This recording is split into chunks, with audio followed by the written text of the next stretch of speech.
mengalami tekanan juga pada saat itu. Itu sempat beberapa tahun, setahun. Dan dari orang tua sudah dibilang kan, kalau nggak mau kambuh tuh berhenti merokok. Tapi saat mau ojek itu susah itu, keinginan pengaruhnya tuh kuat untuk merokok itu. Lalu saya ulang lagi kesalahan yang sama, sehingga pada saat itu saya mulai mengalami tekanan dan tidur mulai kacau lah pada saat ngojek itu, sehingga saya dibawa ke sini lagi. Tapi sebelumnya juga, sebelum ngojek online juga sempat pesantren lagi. Di pesantren itu anehnya, saya kayak ketika mengikuti tahfiz itu mengalami tekanan tuh, yang sehingga di pingin dijebloskan halusinasinya itu ke neraka, Wah Hamid. Mengalami tekanan dasar tuh saya, kalau saya kabur dari pesantren.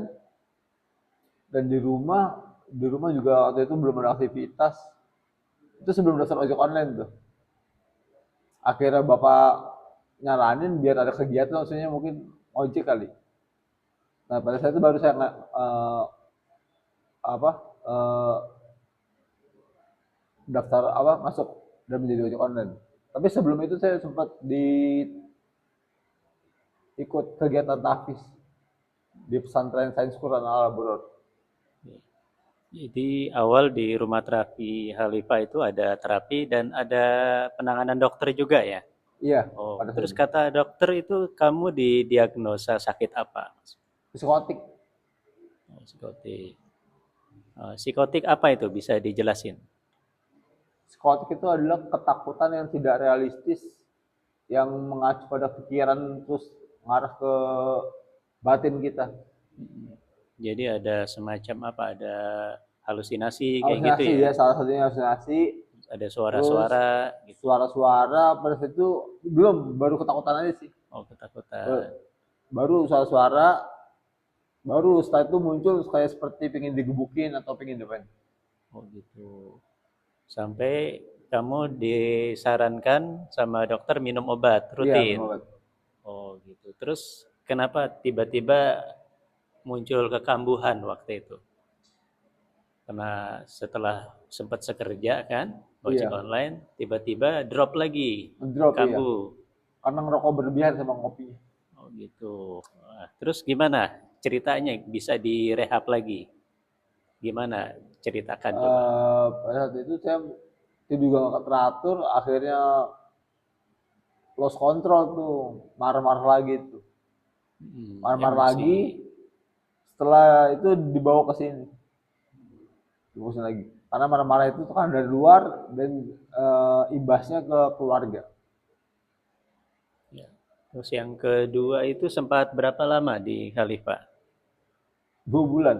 Oh, 2 bulan. Hmm. Nah, ya setelah 2 bulan bagaimana kondisi terakhirnya? Sudah membaik? Sudah gimana setelah itu? Pada saat itu sudah membaik, dan pada saat itu di rumah sempat bilang orang tua,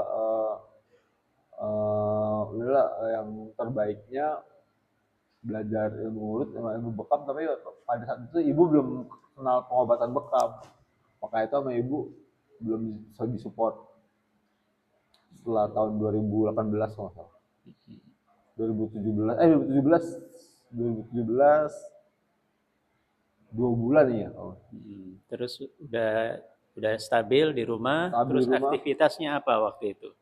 Bantu orang bantu tua orang tua apa? jualan es jagung Hmm.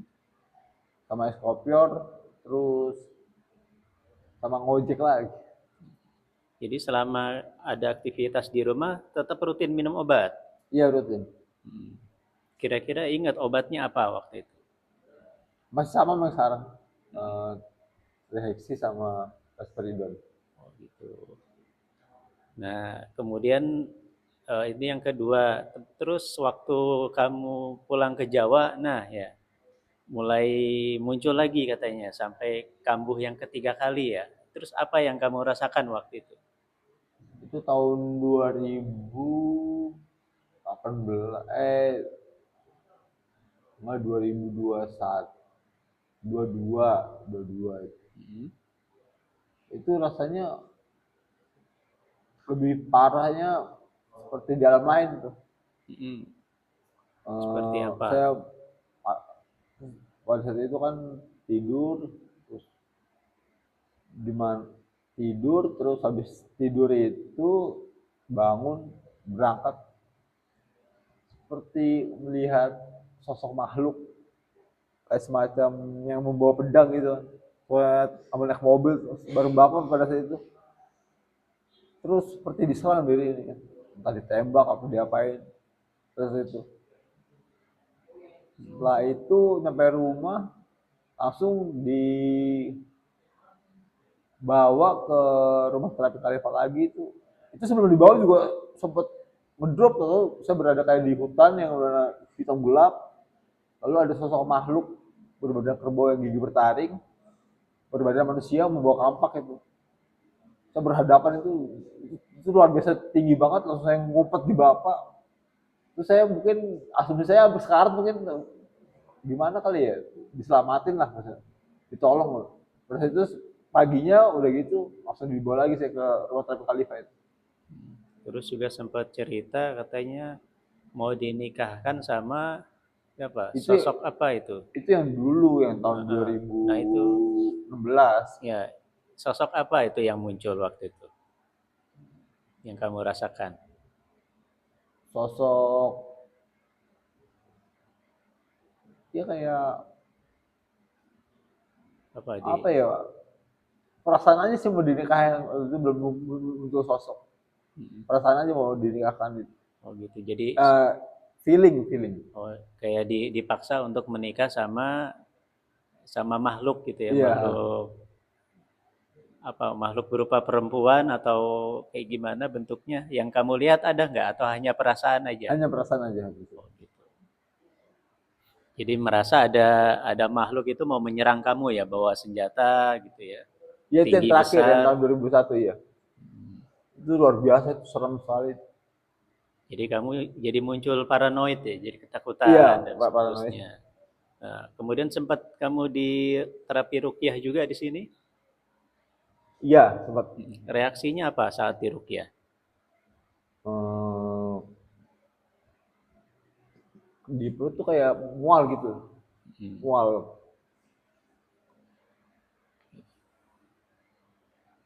Terus ada pusing gitu ya, Iya, mual, sampai muntah juga. hampir hampir muntah, belum baru Oke, keluar itu. baik, baik. Jadi kalau kondisi kamu sekarang apa yang dirasakan? eh Enjoy, tapi saat bekerja ketika dapat marah atau di apa, tekanan sedikit, eh, agak tertekan, tapi ketika gerak pekerjaan selesai, tekanan mulai hilang. Karena kalau pekerjaan numpuk itu mulai ada tekanan lagi, itu yang membuat saya males tidur di sini. Jadi Tapi sampai saya saat lawan. ini masih rutin ya konsumsi dan Iya, kontrol ke rumah sakit ya. iya mas, Obatnya masih apa masih saat ini sama. diminum? Heximer sama Masih bersama Risperidon. risperidon dosisnya itu ya. Iya. Jadi kalau menurut kamu apa kira-kira yang menyebabkan orang itu muncul kekambuhan? Apa sebabnya? Tidur kacau, jarang terapi, sama minum obatnya juga tidak teratur atau improve. Dia entah minum 2 kali sekali atau 3 kali sekali, atau tidak minum atau seminggu sekali. Itu yang menyebabkan mereka mengalami kekambuhan seperti itu.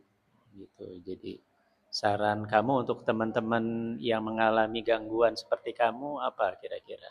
Ya saran saya untuk teman-teman yang mengalami gangguan kejiwaan seperti psikotik, skizofrenia, introvert, dia tetap minum obat, bersabar, istiqomah, lalu menjalani aktivitas sehari-hari. Ketika belum mendapat kerjaan ya bersabar, bantu-bantu orang tua, tetap berkarya lah walaupun di rumah. Hmm, Itu saja. baik. Dan jangan tinggalkan Kalau sholat. kalau kamu sekarang aktivitasnya apa di sini?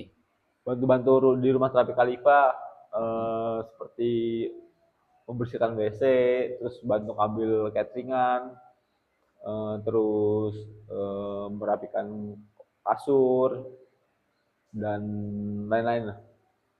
Baik, baik. Kemudian pesan kamu untuk teman-teman sesama di sini kan ada banyak pasien juga Iya. ya. Kira-kira apa? Kan di sini kegiatannya banyak ya. Iya. Kegiatan apa aja selama di sini untuk pasien? Di sini pasien di sini kegiatannya kalau jam 8 itu mengaji, membaca Quran, terus jam 9 atau setengah 10 terapi, jam 11 makan, jam 12-nya kajian sama Pak Umar, kajian tafsir Quran, juz 30, terus tidur siang, terus setelah bangun asar, setelah pada asar kajian lagi, kajian tafsir Quran, lalu sore bebas, nonton TV, terus ditambah lagi maghrib juga ada kajian sama Kak Azi. Kak Azi juga salah satu santri sini yang masih mengabdi di Khalifah. Setelah itu malamnya minum obat, terus ada jajan malam, baru habis itu tidur. Ya, menurut kamu penderita kejiwaan kayak psikotik, skizofrenia, apakah bisa sembuh? Bisa jika ia komitmen dan istiqomah Istiqomah dalam dalam terapi. kebaikan lah, seperti minum obat itu kan kebaikan karena dia menyadari dirinya sakit, dia tetap minum, terus istiqomah, terus menjalani kiat-kiat seperti terapi bekam, terapi rukyah, terapi akupuntur, Oke. dan Kemudian sebagainya. kamu bisa sedikit berikan motivasi untuk orang yang sedang sakit, kira-kira apa biar mereka bisa bersemangat untuk hidup? Ya, doa saya buat teman-teman di sana yang penderitaan tetap semangat meskipun sudah stabil tapi masih dalam obat, jangan malas minum obat. Bagi yang sudah melakukan kerjaan terus istiqomah meskipun banyak cobaan di luar sana, dan doa saya buat ODGJ yang belum terurus di pinggir jalan, semoga ada yang peduli menampung untuk merawat mereka. Semangat. Ya, salam dulu. Assalamualaikum. Waalaikumsalam.